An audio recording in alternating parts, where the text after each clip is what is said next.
Hi, good morning. Good morning, guys. How are you doing?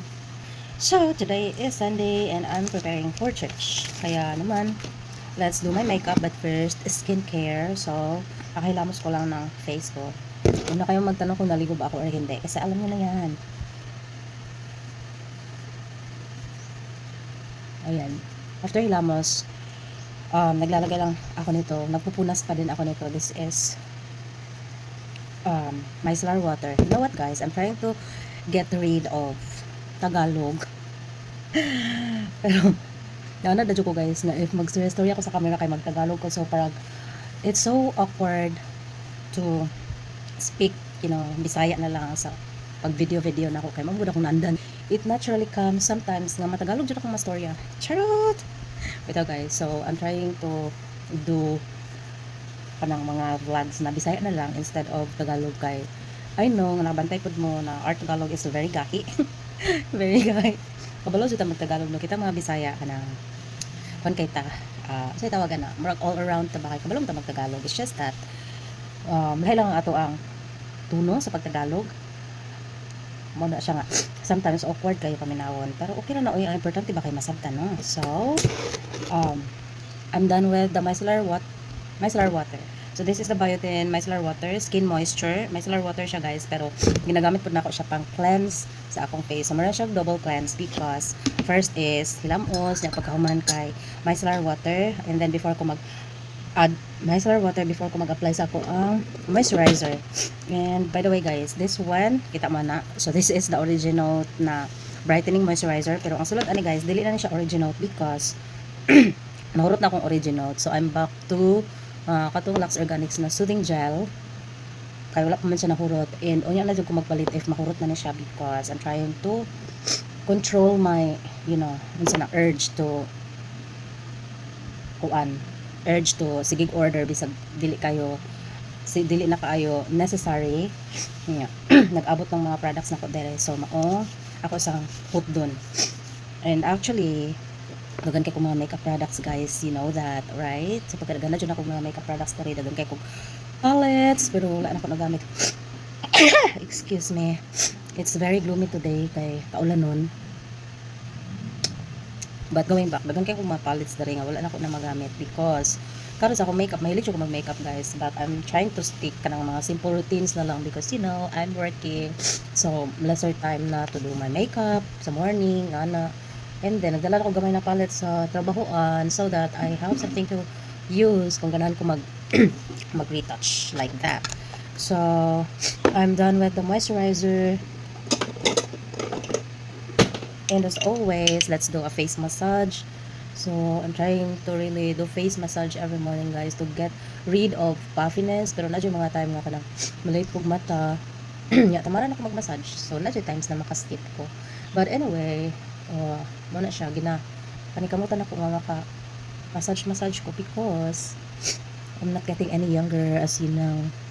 I'm already basta secret na lang na akong edad, kabalo na mo anak, ang kabalo mo secret na lang po na, okay.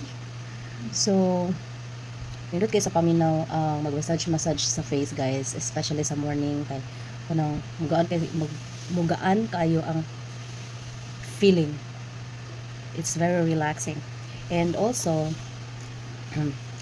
makahelp siya sa blood circulation sa face. So manamrog mawala ang mga tension sa face every time I do face massage niya. Face massage sad ko sa gabi when I'm doing my night skincare. And by the way, I'm sticking to just kuan na lang sa ako ang skincare gyud karon, guys, kay nahurot na akong ubang mga kaik-ikan sa face. So I only have kanang sa morning kay kana magilamos na din katong micellar water, and then moisturizer, and then sunscreen, the non-negotiable sunscreen. And then sa gabi kay nakama ko yung night cream, so magilamos, and then micellar water, then moisturizer, and then katong ako ang night cream from Huay Oyo. So yun, ana na lang kasimple ang akong mga routine karon, but I'm still trying to do it religiously. But I'm trying to do it like regularly jud kay for me it's self-care. So kana ra siya, the face massage is done. And by the way guys, I forgot to tell you na before ko mag face massage kay, I make sure to put moisturizer gyud para mo glide easily ang ato ang katong murag guasya. So I have a runny nose today because it's cold. It's raining. It's not raining. Gloomy lang jud. And I like the weather kay dili siya kayo init. Wait lang, manikmas at camera. Wala mo pod. Buto ikasikma. So this is my sunscreen. Still using the Warada sunscreen and paubos na kani nga bottle. May bottle kay plastic man. Ambot lang basta kani siya nga sulanan. Paubos na siya. But I still have this one kani. So until dili na ako mahurot, dili pud ko magpalit. Because I'm trying to cut down my expenses because you know life is different here in the province na jud, really different. Grabe ka different na gyud. Like the salary is dako kayo difference compared to when I was working in Cebu. So I need to adjust. So I feel like pahurot na jud siya nga bottle. So this is the Warada sunscreen guys. Really love it. Not sticky, blends easily, no white cast.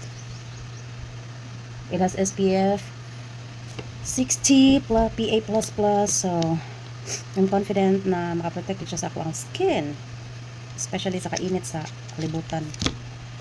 Kana pasensya na ninyo ang ako sige chemos because allergic rhinitis is basta sabtan na lang ninyo.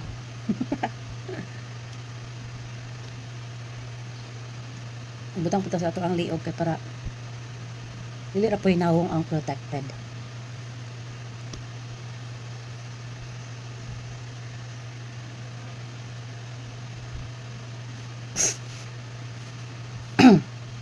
When putting sunscreen, I put a lot of product para ma-make sure na protected jud ka. Kana. Just like that. So, mara na siya ako ang skincare in the morning for now. And then the last step is gonna put this natural lip balm on my lips. I love this. This is from 1020 guys. Ito na siyang itong pomegranate natural lip balm from 1020. Last time nag out of stock sila, but now I think daghan na sila kay stock. So if you haven't got yours, this is your sign. I swear nice jud siya guys. So this is my skincare. Wait lang, atong tigpanon. Atong tarugon ang camera. So this is my skin. Pana. Diba? Glowy lang ang effect. medyo dali mayo ang lighting because I'm using the natural light na katubang kong bintana, and as I've mentioned, gloomy today, so ano na siya, pero the important thing is our glowy face. Charot! So yeah, this is my morning skincare guys, and stay tuned for the makeup video. See you in the next one.